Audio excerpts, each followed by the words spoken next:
Welcome to the 52nd annual Russell Bradley Jones Lecture. If you are a religion major, it's a good thing that you're here because this event is required. I have a piece of paper that you will sign after the event has concluded.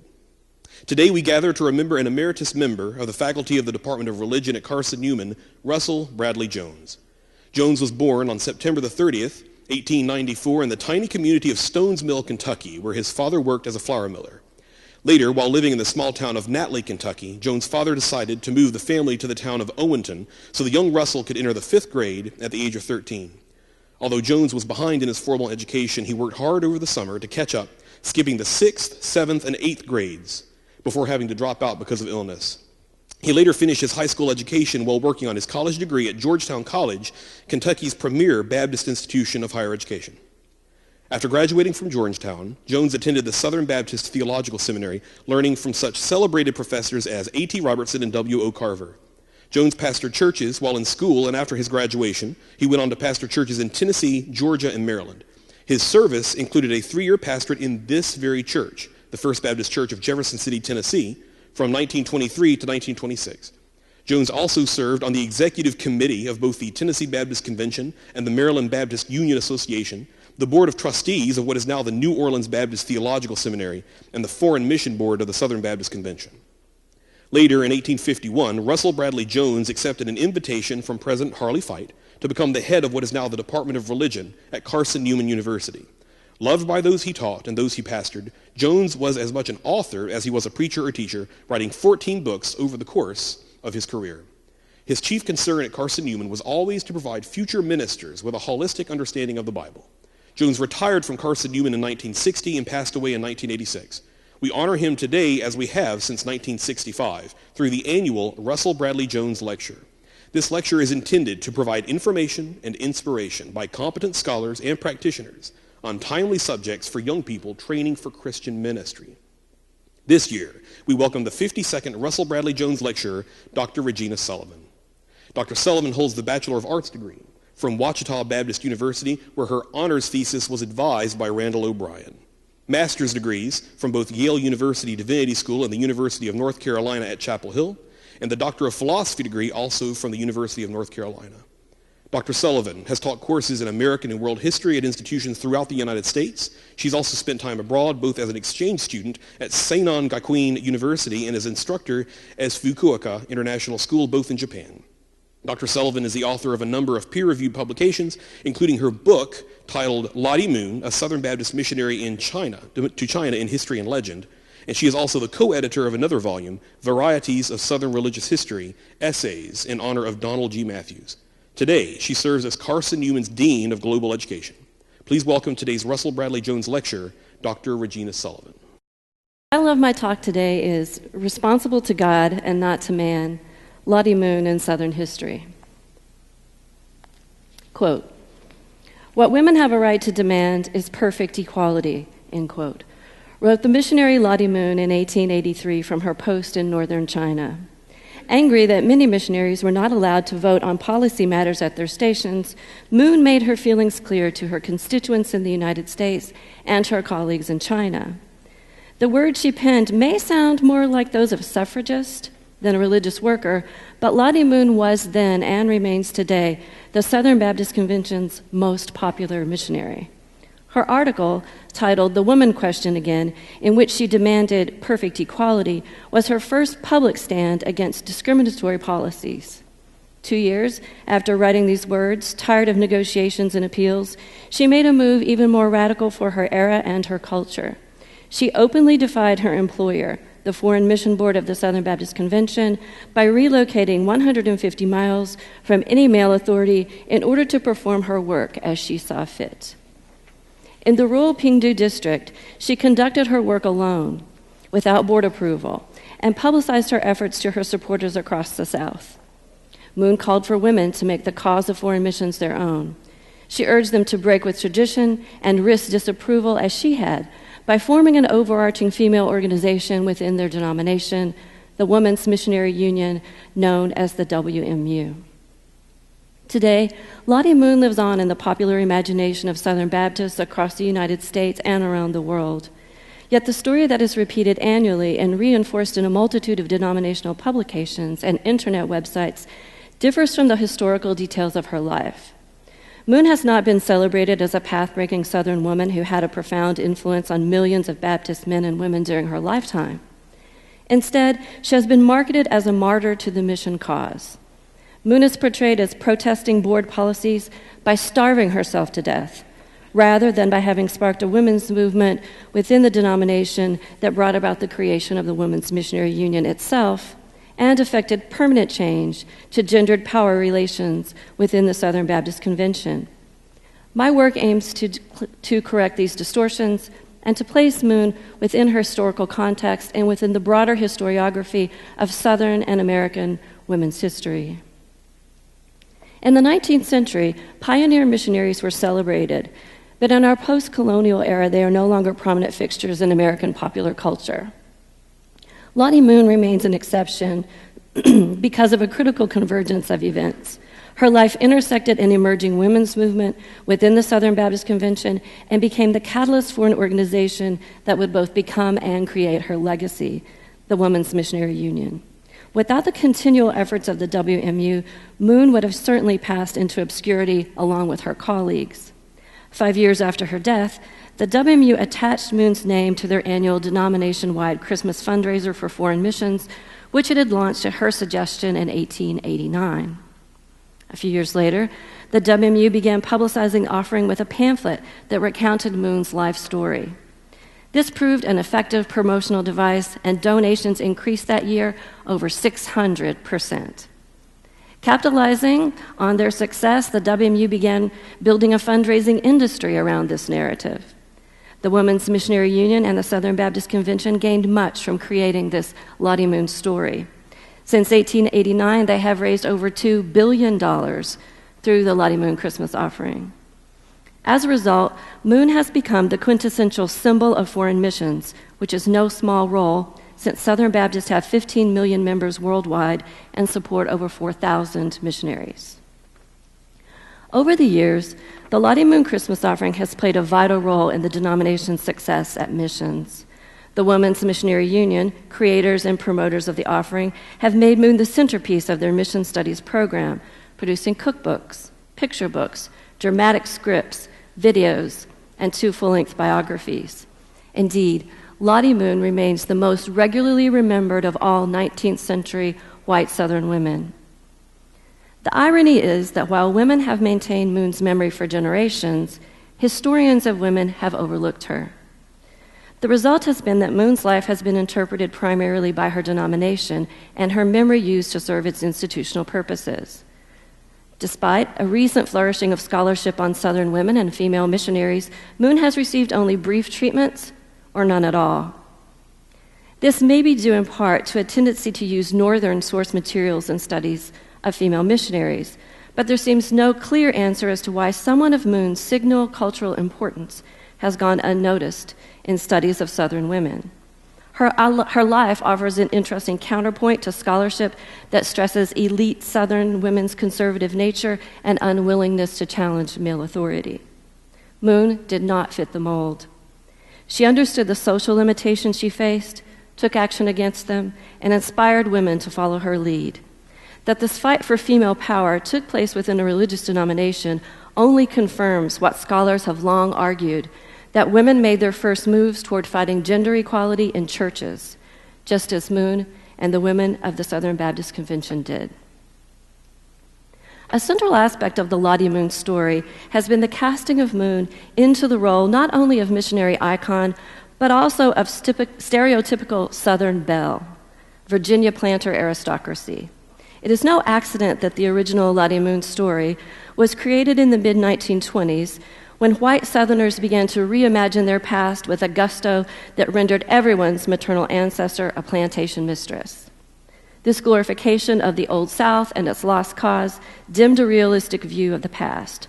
Poor whites, the majority of Southerners, simply disappeared, and African Americans were portrayed as willing servants rather than chattel. The first biography, completed in 1927, opens with a fictionalized depiction of slaves speaking in dialect and praising Moon's special qualities. The author seems to have created these slave characters who do not reappear in the text in order to celebrate Moon's status as a slaveholder's daughter, a theme that reverberates through the first chapter of the 1980 biography as well. Moon was indeed a daughter of wealthy slaveholders, but her experience growing up in Albemarle County, Virginia was unusual. While her biographers have emphasized Moon's plantation background, they have not considered that her actual experience questions the very stereotype that their portrayals have perpetuated. Lottie Moon grew to adulthood in a Southern household where progressive ideas on female education were valued and where daughters were encouraged to seek independent courses rather than marriage. It was this remarkable upbringing that shaped Moon into a woman who would become an advocate for a woman's right to serve God as she saw fit, and importantly, for women to organize to do God's work. Moon's denominational biographers were correct when they emphasized her family's wealth and prominent social standing in antebellum Virginia. Born in 1840, Moon spent her childhood on the plantation Viewmont in rural Albemarle County, about 10 miles from Monticello. On the surface, the contours of Moon's childhood reveal similarities with those of other elite plantation children. She formed close relationships with her nearby cousins, and she and her 6 siblings were part of a bustling, active household with large kin and social networks. The Moon children received their early education from tutors and enjoyed an extensive home library provided by their father. In 1850, the eldest daughter, Oriana, experienced an intellectual awakening and resolved to follow her older brother's path and study medicine. Both her uncle and brother had earned medical degrees in Philadelphia, so when it was announced that a female medical college would open that year, Oriana made a decision. The 16-year-old quit the South and enrolled in Troy Female Seminary in upstate New York, where she could prepare to enter medical school. In 1850, the Moons could have chosen from a number of prominent boarding schools in the South, but Troy had a national reputation. Additionally, Oriana had assumed attitudes that put her at odds with her society. She developed a critique, not just of female roles, but also of the economic system that brought her wealth and privilege. Although it is not clear when her opinions achieved their full form, Oriana took pride in her lack of religion, her belief in women's rights, and her opposition to slavery. She was aware that these opinions could bring dishonor, even violence, to her family. She reportedly said to her brother's fiancé, quote, "My dear, I think you are a very, very brave girl to be willing to marry Isaac, knowing I am his sister," end quote. In 1854, the year Oriana enrolled in medical school, Lottie Moon also left home. She was sent to Hollins Institute, a girls' boarding school. It was here that Moon left her first written record, and her actions reveal that, like her older sister, she did not feel the need to conform to the gender norms of the antebellum South. Her academic strength was in languages, and she gained a reputation for studying hard. But the young Moon also gained a reputation as a high-spirited troublemaker. The head of the school, George B. Taylor, recalled that she once climbed the bell tower and wrapped towels around the bell so it could not ring, delaying morning classes. In spite of her antics, the teenager finished her studies in 1856, taking a diploma in French. She continued her education a year later in Charlottesville at Baptist-sponsored Albemarle Female Institute. Her classmates recalled that Moon remained openly skeptical of religion despite her Baptist-influenced surroundings.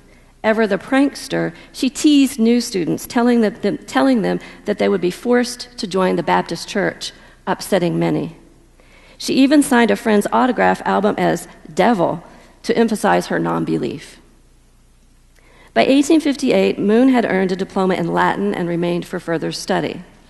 A year earlier, Oriana had become the first woman in Virginia to earn a medical degree and only the second Southerner. Upon her return to Virginia, however, Dr. Moon did not set up practice. Instead, she accompanied her missionary uncle, James Barclay, and his family when they left for the Middle East in the spring of 1858. During the 2-month-long sea voyage, the lifelong skeptic converted to Christianity. It is likely that Lottie Moon learned of her sister's change of heart, and this had an impact. A few months later, during a series of revival meetings, Moon began to reconsider her own long-held position on religion. Although she had grown up with a devoutly Baptist mother and grandmother, Moon had remained resistant and defiant. Only after Oriana's conversion did Lottie reconsider her own position on religion. Moon's newfound devotion to Christianity did not dampen her intellectual curiosity or diminish her commitment to her studies. In 1860, she presented a paper, quote, much superior to anything we'd ever had, end quote, according to the Institute's principal. But the looming regional conflict had already begun to affect even the wealthiest students. Moon was nearly forced to leave school early, but the principal insisted that she stay on. So she remained enrolled through the months of uncertainty and secession. On June 18, 1861, barely a month before the first shots were fired in Northern Virginia, she completed her formal education. Moon had studied at Albemarle Female Institute for a full year, beyond the Standard 3, following the exact requirements of the University of Virginia's master's program. While she was not conferred an official graduate degree, the professors and trustees recognized her accomplishment by noting this at her commencement. Recent studies of female education in the antebellum South have stressed that boarding schools and seminaries provided an elite group with space to develop a consciousness of themselves as women and establish critical lifelong relationships with their fellow students. Most significantly, Moon's education prepared her to contribute to public life by providing her with what historian Mary Kelly has called, quote, the values and vocabularies of civil society, end quote, which proved critical as Moon soon assumed a leadership role as a missionary and as a public voice for Southern Baptist women. Yet as a Southerner, Moon was exceptional. Unlike most young women of her social class, Moon never married. Wealthy and supported by their mother, Oriana and Lottie Moon were freed from the usual patriarchal constraints to pursue their own courses.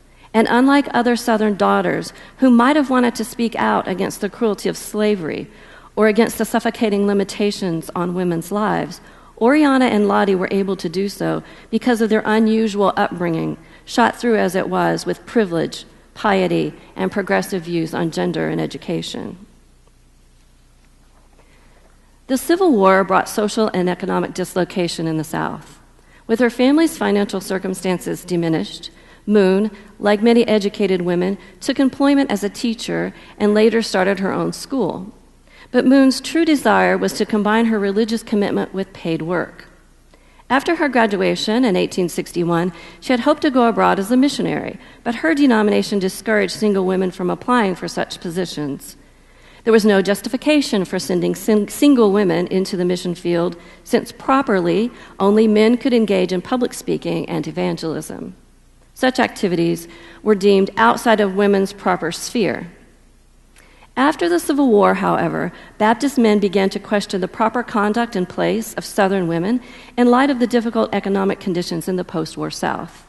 In 1871, the Southern Baptist Foreign Mission Board changed its policy and began allowing single women to receive appointments.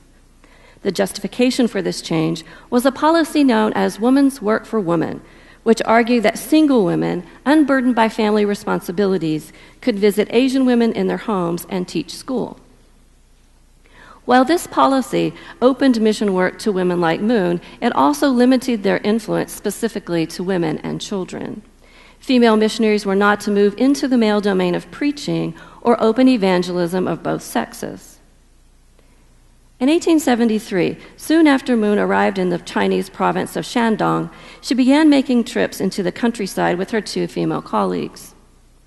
The women would travel to a village, wait for a crowd to gather, and then speak to them about Christianity.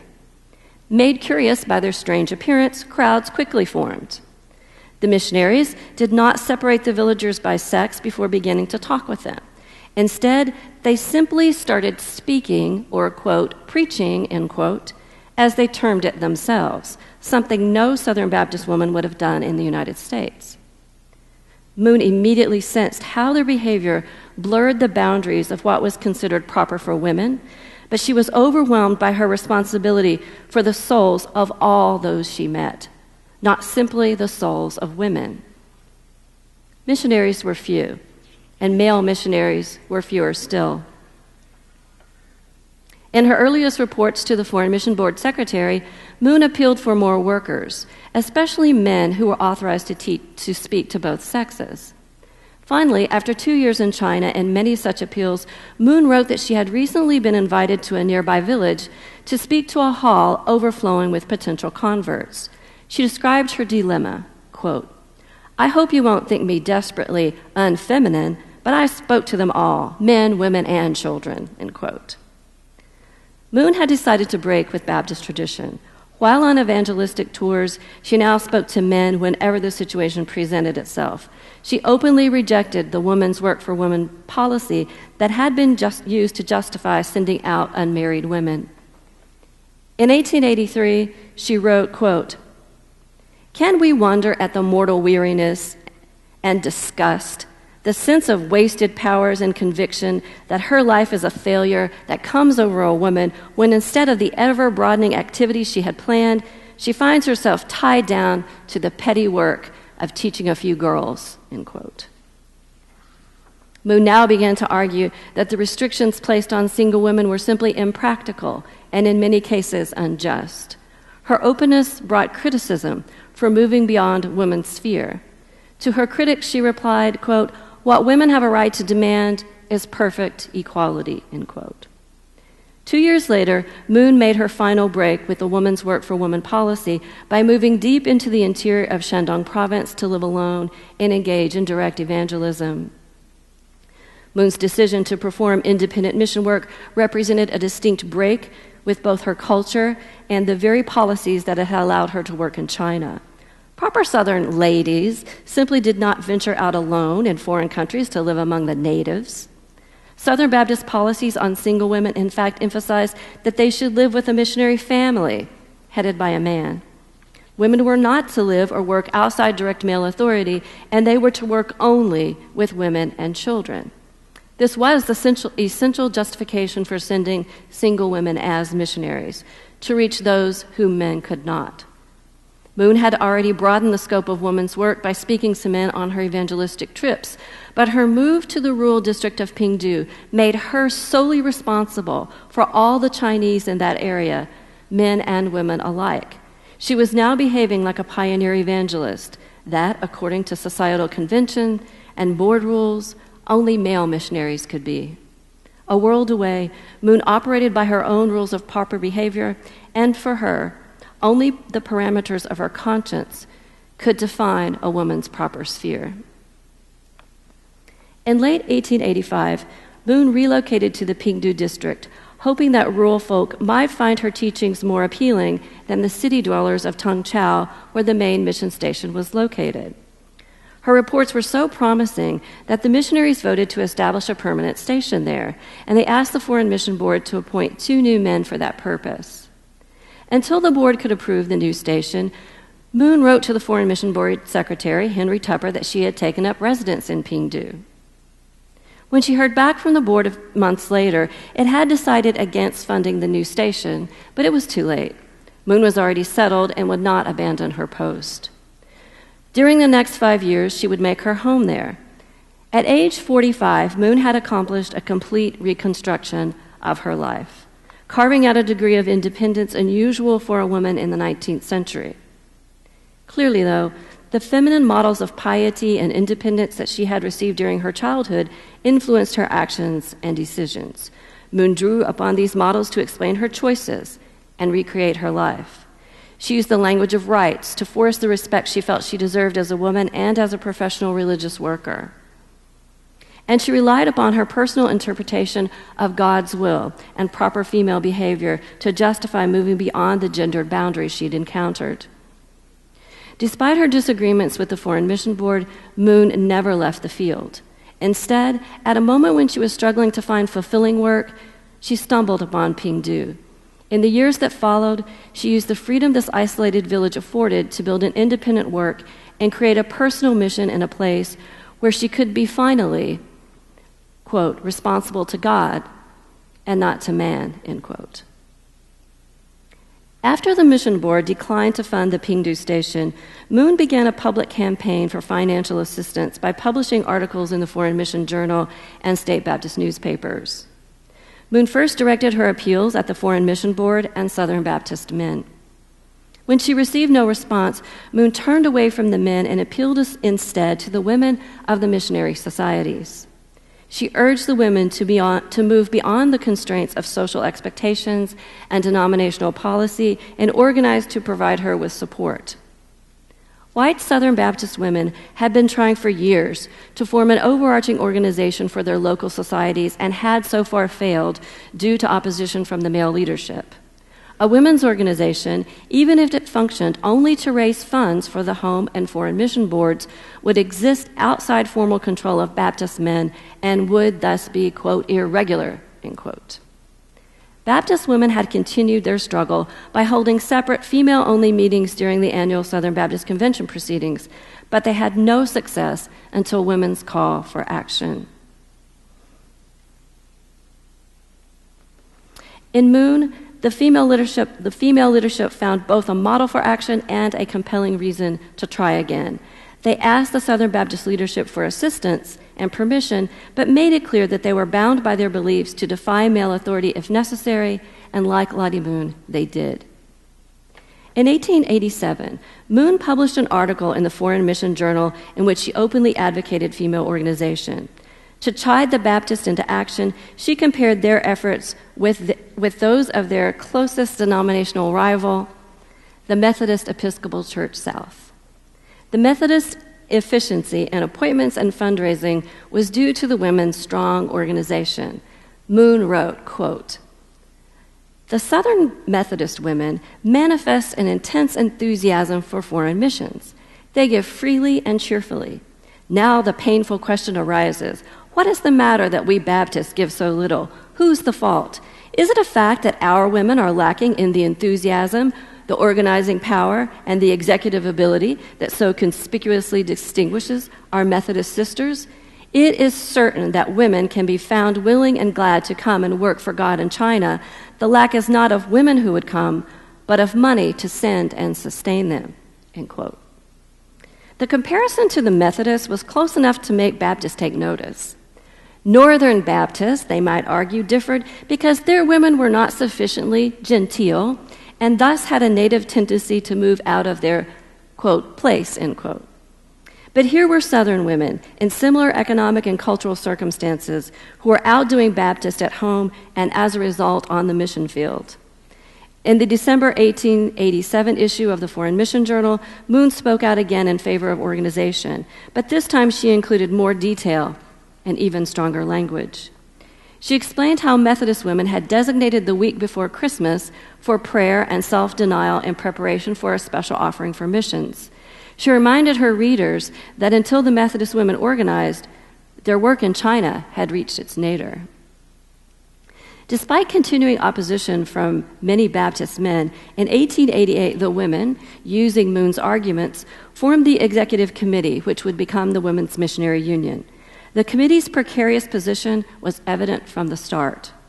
While they claimed to have organized the white Baptist women of the South into a region-wide association, in reality, approximately 30 women had voted to form a committee of 9 that now claimed to speak for all Southern Baptist women. To engage these local societies, the executive committee would need a special project related to foreign missions. This fact was not lost on the Foreign Mission Board Secretary, Henry Tupper, the women's longtime supporter. In June 1888, he wrote to the executive committee and suggested that the women take on a campaign for one of their own, Lottie Moon. Tupper's recommendation appealed to the executive committee, and they decided to do as Moon herself had mentioned in her articles on organization. They would use the Methodist model and lead Southern Baptist women in a fundraising campaign centered around the Christmas holiday, an offering designated to help Moon in Pingdu. Moon was due for a year-long furlough, yet she refused to return to the United States until replacement missionaries could be sent, but no additional workers could be appointed due to the board's precarious finances. The Christmas offering campaign captured the imagination of Southern Baptist women as no other fundraising effort previously had. It was an object around which they could rally, and that in turn led to a more cohesive regional structure. In total, 29,075 Christmas envelopes were mailed to the state committees, and approximately $3,500 was raised to pay for Moon's helpers. $1,500 more than the original goal. This allowed the women to fund not 2, but 3 female missionaries. As a result, by July 1889, the executive committee was earning kudos, where a year earlier they had heard only criticism. There had been only 35 women at the organizational meeting in 1888, but in 1889, latecomers found standing room only at the First Presbyterian Church in Memphis, Tennessee, where the women's meeting was held. Among the many speakers on the lengthy agenda were 2 who spoke about Lottie Moon. The first was a recently returned missionary who gave the women a first-hand account of the situation Moon faced in Pingdu. Then, Moon's former classmate, Julia Toy Johnson, recounted a letter she had recently received from Moon asking once again for help. At that point, a woman rose to remind the delegates of their success with the Christmas offering and expressed concern that other fields might be neglected if everyone remained so intensely focused on Moon and China. The women of the Southern Baptist Convention, though, would not soon be turned away from Moon and her work. Annual Christmas offerings continued with Moon and Pingdu as their special object for 3 more years. Unlike the first Christmas offering, which was publicized mainly through the Women's Missionary Society's journals, later campaigns increased in scope and spread to the state Baptist newspapers, intensifying as Moon continued to postpone her furlough. When the first 2 single women missionaries were sent in 1889, Moon stayed on to train them. Then, as the Foreign Mission Board's finances faltered in 1890 and 1891, Moon declined to leave. She remained in China, where the yearly Christmas offering she inspired guaranteed that her station would not suffer from lack of funding as the board struggled to stabilize its financial situation. It was not until 1892 that Moon finally agreed to leave for her furlough in the United States. Her campaign for Pingdu, begun in 1887, had brought change, both in China and in her denomination, and the results were significant, tangible, and widespread. Not only had she saved her Pingdu station, she had caused it to flourish. Her advocacy of Southern Baptist women had helped launch them into a permanent organization now known as the Women's Missionary Union, which would forever change the balance of power within the denomination. In the final decades of the 19th century, these women moved from primarily holding local society meetings to regularly organizing large gatherings at the state and regional level, just as the men did. Since women were barred from participating in official business, the WMU afforded them an alternate means of creating and exerting power within their denomination. During its first 10 years, strengthened organization and successful fundraising increased the women's power and assured the WMU's legitimacy. By the end of the 19th century, Southern Baptist women had moved firmly into the public realm. And as a result of her efforts, Moon was lauded as no other missionary had ever been. Women regularly paid tribute to her in their state Baptist newspapers, women's columns, and with special articles. But perhaps the most telling measure of Moon's stature in her denomination came in 1890, when at the Southern Baptist Convention meeting, a male delegate, after hearing the report of Moon's work for the year, remarked that it had often been said of her, quote, "She is the greatest man among our missionaries," end quote. Scholars have noted that a combination of factors are required before women are able to form a consciousness of themselves as a group and begin the process of challenging the patriarchal structures that limit their lives. In a rare household that prized female education and independence, Moon grew to adulthood in a situation where women exerted power and took action. Her older sister brought the ideology and language of rights into the home and continually rejected the restrictions she faced as a woman in antebellum Virginia. Notably, even after Moon became a Baptist, she did not discard her understanding of herself and her place in the world. From China, Moon publicly argued that all women should be treated equally in terms of mission policy, and she did not shrink from the criticism she received. And when female organizations served her own needs and those of Southern Baptist women, she published forceful articles in favor of defying male authority. Her role in the establishment of the WMU changed the very nature of civil society in the South, as it provided white Baptist women with an alternate means of gaining and asserting power within a denomination that has come to dominate the Southern cultural landscape. Historians have noted that female organizations, and women's missionary societies specifically, afforded women the opportunity to learn leadership skills, and some moved into new areas of social engagement, such as the suffrage movement, progressive reform activities, and the anti-lynching campaign of the early 20th century. Indeed, it was in religious organizations that historians find women making their initial struggle toward eroding patriarchal power and engaging the public sphere. This is clearly the case with Southern Baptist women, inspired as they were by Lottie Moon. Thank you.